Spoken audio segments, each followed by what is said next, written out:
Hi, everyone, and thanks for being with me. And I also want to thank all those people that have subscribed to my channel in the last week or so. It's been absolutely overwhelming, and I appreciate it.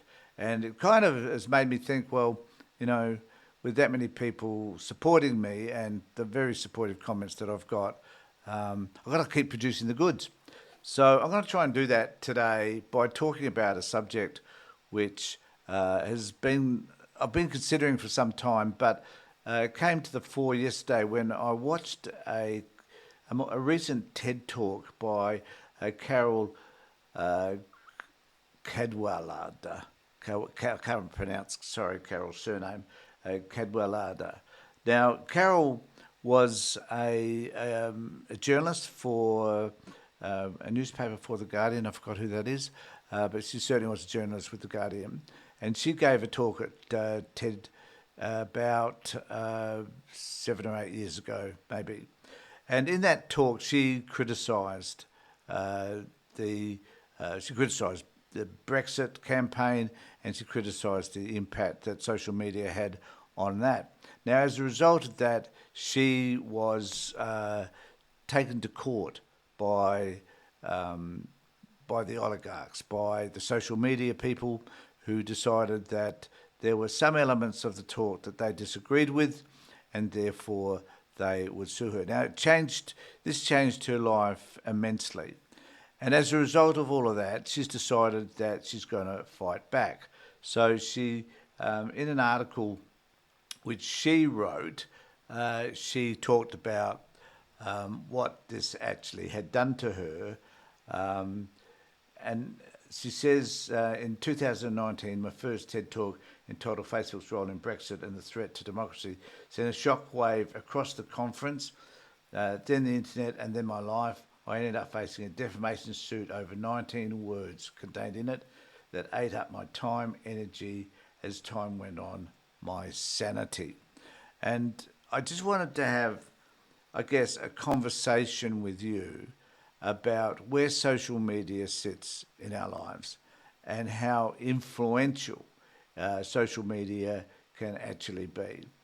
And I certainly admire this woman who fought back against social media and who has come back to emphasise where social media might sit, and particularly, I think, the power of oligarchs. Now, here in Australia, I guess we have some oligarchs. Gina Reinhardt always is the first one that comes to my mind, um, but there's Pratt, and there's others who attempt to influence governments in terms of policies that will benefit them in particular, but which have nothing to do with the population or general population on a whole.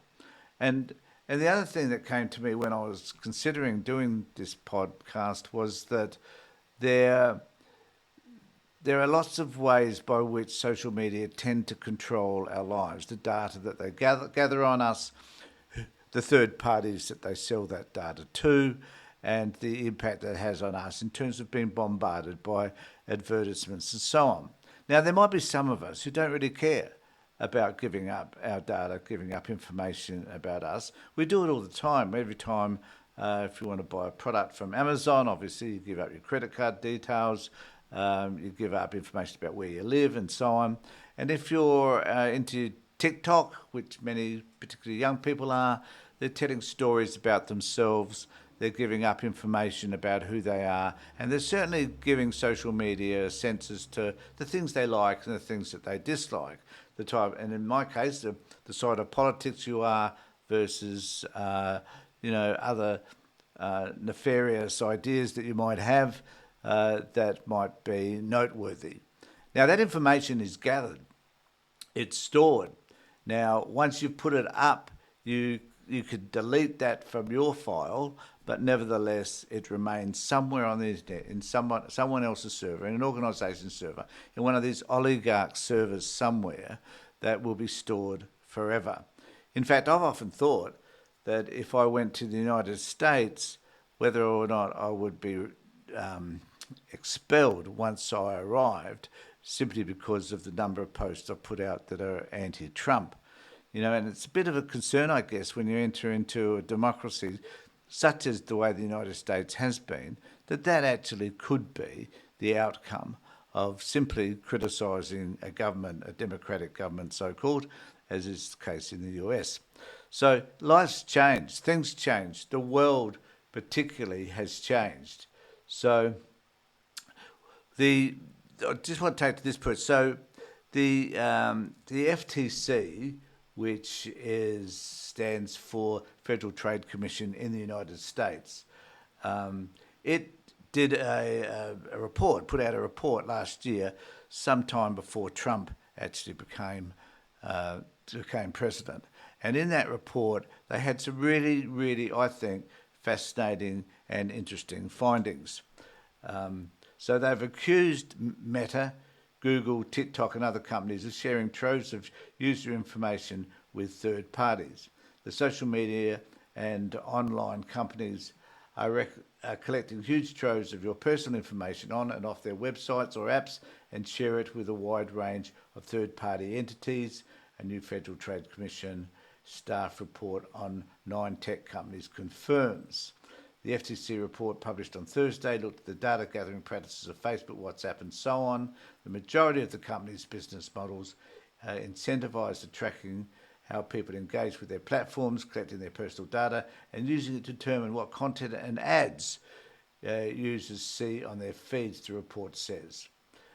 Recognising this basic fact is important for enforcers and policymakers alike, because any effort to limit or regulate how these firms harvest troves of people's personal data will conflict with the primary business incentives. This is what Lina Khan had to say. Now, it's worth noting also that Lina Khan is no longer at the FTC. She got removed when Trump took over, simply because she had a different perspective, and she was fighting for the consumer, ensuring that the consumer rights were met. Now, there are many laws that are in place that ensure in the US and here in Australia that your rights will be adhered to.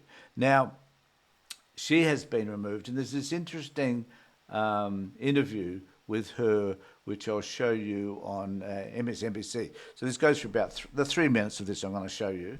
And it's worth noting her response to this. This is after she has been removed from the commission. Very start of the Trump presidency, as he was sworn in with all the big tech bosses sitting in the front row, it's been absolutely crystal clear why business people have supported Donald Trump.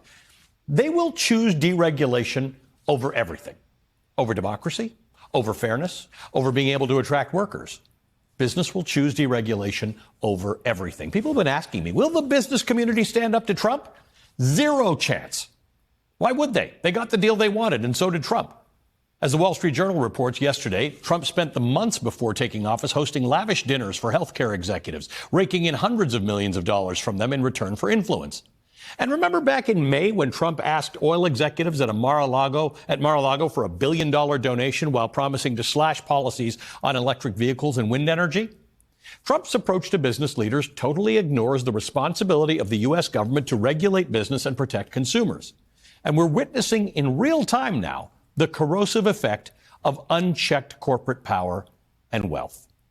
There are laws in place, most effectively antitrust laws, that are meant to be a check on the consolidation of wealth and power.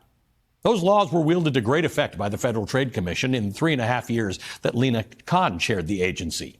She sued Amazon for being a monopoly and investigated Microsoft for abusing its market power. She blocked the merger of grocery giants Kroger's and Albertsons. She stopped mergers at NVIDIA, Lockheed Martin, and HCA Healthcare. She took action against companies like Grubhub and Lyft for misleading workers. She sued pharmacy benefit managers for artificially inflating the price of insulin. The aggressive antitrust position made Lina Khan very unpopular on Wall Street. But it was some of the most robust consumer protection from the FTC in decades. And Lina Khan, the former chair of the Federal Trade Commission, joins me now. Thank you for being with us. Great to be with you. I just want to underscore this point. In many cases, the things you were doing were laws that were on the books, meant to protect Americans that were simply not enforced in previous administrations in some cases. That's right. The antitrust laws go all the way back to 1890, the Sherman Antitrust Act, and then we had the Clayton Act and the FTC Act in 1914. And these laws were really about wanting to make sure that we had an economy that was competitive, that was fair, where people could get a fair shake, but ultimately also about wanting to make sure that our democracy was being protected from unchecked concentrations of economic power and fundamentally from oligarchy. And so these are laws that have been around for decades. Starting in the Reagan administration, there was a real pivot, a pretty radical shift away from enforcing the laws faithfully. And so we saw decades of unchecked consolidation, monopolization that has really harmed Americans, has made them poorer, has allowed companies to charge people more while paying them less, squeezing out small businesses, reducing innovation, and really hollowing out communities. And so it was a great honor to get to chair the Federal Trade Commission and really be focused on reinvigorating all of the tools that Congress gave us. So the point I want to make, I guess, around all of this is that the oligarchs, if they have someone that they believe will be acting in their favour, and someone like Trump, who particularly wishes to enrich himself from those associations, money will eventually determine how you and I experience fairness and equity in our community. Not only do we see this, in terms of getting rid of DEI and making sure that the notions around fairness watered down, are dispensed with. We'll also find that the intrusion in our lives in relation to social media will be eroded, that there will be an effort by governments like the Trump administration to take away any of the protections that you and I might have. Now, that's in the United States. But here in Australia, it could be a wee bit different, because I want to take us to what happened here last year in terms of the passing of legislation in relation to social media and the access of social media by children up to the age of 16. And this is where I'm relatively proud, I think, of what Australia has been able to do in this area. And the reason for this particular post is I want us to think a little bit more about where this government's going to be going in the future, and reinforcing some of these attacks on social media to ensure that we are secure, as opposed to the United States, where there'll be a watering down of that security, so there'll be none at all, in fact, for the consumer. Here in Australia, I'm hoping that it will be a little bit different. I'm hoping that the Albanese government will see social media as a threat in more areas than just, in other areas, I should say, apart from just this one around protecting children, and that we should be protected in terms of the data collected and so forth. And we should have access, everybody should have access to their personal data. So in this particular instance, though, Australia approved social media ban. This is reported at the BBC, incidentally. Australia will ban children under 16 from using social media after its parliament approved the world's strictest laws. The ban, which has not taken effect for at least 12 months, could see tech companies fined up to $50 million if they don't comply.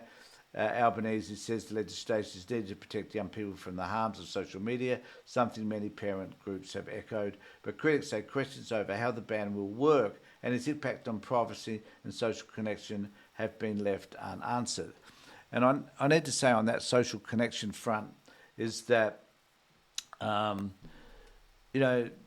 there was a time, as odd as this might seem to you, when we didn't have social media at all. I know people will say, well, Tony, you're living in the past because things have changed. Well, I'm not living in the past. I try to keep my feet firmly embedded in what's happening in society today. But there was, regardless of all of that, there was a time when we weren't stuck to. Well, the closest thing we had, I guess, was television, and we certainly, I can remember certainly sitting myself down in front of the television set and watching shows until tea time. But there was a time though when social media played no part in our lives whatsoever. You walk around today and see people in shopping centres, all on their phones.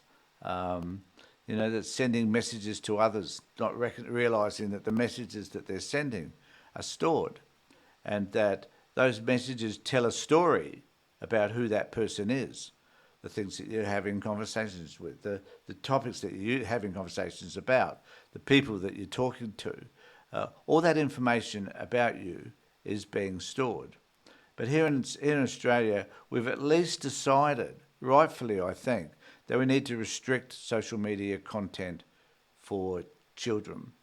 And there has been some evidence that will show that when phones are taken off kids at school, they find that their engagement with the process, with schoolwork, improves.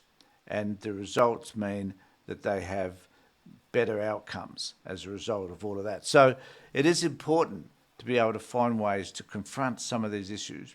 And I'm hoping that the Australian government will continue to do the same. Or otherwise, we're going to wind up like the United States. Now, we're still influenced by Bezos and by Mark Zuckerberg and by, other companies as well. So, Elon Musk in particular. So there's still that social influence, but the degree to which we confront it remains to be seen. And at least here in Australia, in relation to bans on under 16s from accessing social media, seems to be a step in the right direction. I'll be most interested in what you think around all of that. If you've got any comments about it, whether you think it's good or bad, please let me know. And what sort of influence do you think social media has, particularly on your life? Thanks for watching. Let me know what you think. Take care, look after yourselves, and more importantly, be safe.